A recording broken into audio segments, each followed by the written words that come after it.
the cover scene comes from. Yes, the culprit chases Nancy at the very end, but he doesn't do it while wearing a silly mask. Argo Font Book Review, Argo Font Book Review. A fancy new ski resort named Tall Pines has opened. Someone stole $50,000 from their safe recently. Nancy goes undercover as a magazine reporter to figure out who did it. We start by meeting the suspects.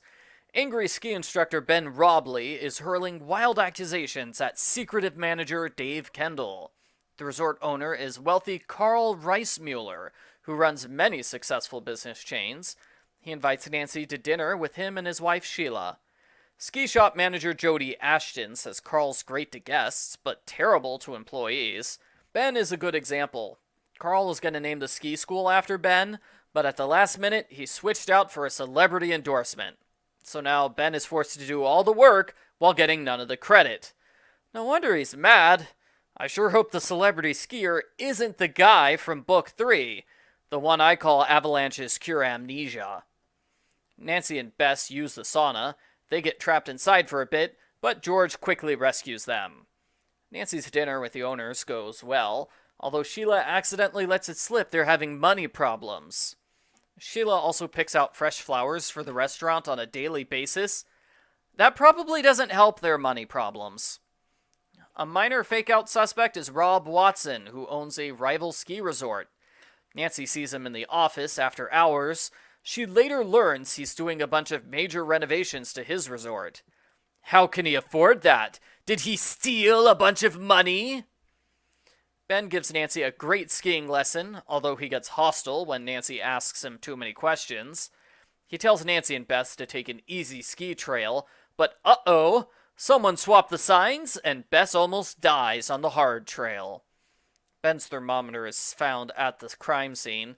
George can't believe Ben is guilty because she has a crush on him, and wow, this is the exact same as Book 3, isn't it? Sheila has a furtive meeting with a man in a fedora, Ben snoops around in Dave's office, and Jody lies about where she was at the time the signs were swapped. At dinner, all the suspects stop by Nancy's table to talk to her. When the book goes out of its way to confirm where all the suspects are, you know something bad is about to happen, and we need alibis. Sure enough, Nancy's poisoned. Someone puts the poisonous flowers on the table in her soup. Why did the restaurant put poisonous flowers on every single table? That seems like a lawsuit waiting to happen.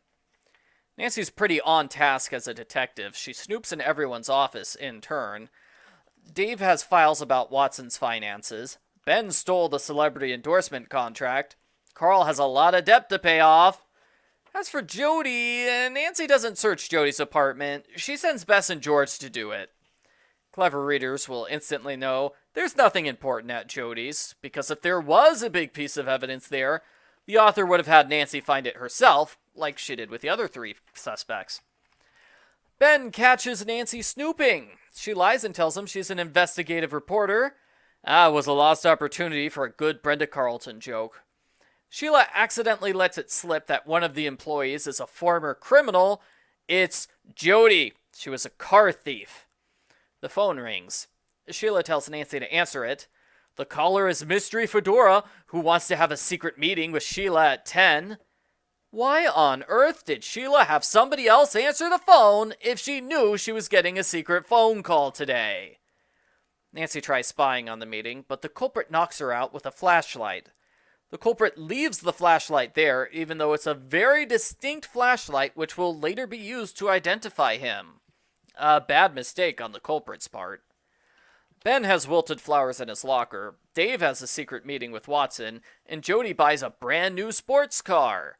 How can she afford it if she's saving for college? The culprit calls Bess and George away on a fake emergency, and the culprit sabotages Nancy's ski equipment. It fails, she almost dies when skiing after Dave. Nancy confronts Dave, who admits Watson pays him to sabotage the resort. Dave has specifically targeted Nancy in the hope that she would give the resort a bad review. Dave agrees to quit his job if Nancy doesn't tell anyone he tried to kill her repeatedly. That's a pretty terrible deal for Nancy to agree to.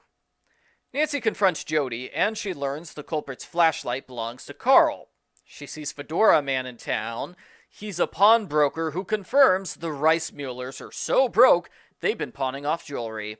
And to top things off, Carl's bank confirms he made a huge cash deposit right after he was allegedly robbed. Instead of calling the police right away, Nancy decides to meet with Carl in a remote location. How does Nancy not know by now that it's a terrible idea to meet with the culprit in private? Every time that happens, the culprit tries to kill her. Sure enough, Carl has a gun and is ready to fake her death as a skiing accident. She tries to escape by hiding in a nearby hut. When that doesn't work, she tries using karate moves. That is far more successful. Carl is arrested. Sheila takes over the resort and she gives a promotion to Ben and Jody. Nancy decides skiing is too dangerous. She wants to do a safer sport, like hang gliding. Funny joke, but she already did hang gliding in book 36. The end. Post-book follow-up. This book always keeps you guessing who the culprit is. Every chapter gives you at least 2 new motives or suspicious events. And Nancy keeps shuffling among the suspects. She never zeroes in on anyone for an extended period of time. Bess and George help out a lot with the investigation. Every day, Nancy gives them a new assignment, like follow Ben or see what's happening at Watson's resort. Their investigation is legitimately helpful. The cousins aren't usually great detectives who are on par with Nancy, so that was a change. I've read at least 5 Nancy Drew ski mysteries, so I've seen all the death scenes before. Switched trail signs, sabotage ski equipment, trapped in the sauna, and poison in the restaurant. I guess there are only so many creative ways to kill someone at a ski resort. I've never been to a ski resort, so I can't say. Overall, I would say this book does an excellent job with the investigation. It was good to read, but hard to summarize because there was so much happening. I didn't enjoy it as much as the previous book. Even though it's well done, it still gave off the air of a generic ski resort mystery, just because Nancy's done skiing so many times before. If it was the exact same book, but at a surfing resort, I would probably like it much better. I give Nancy Drew Files number 64, The Wrong Track, a 7 out of 10.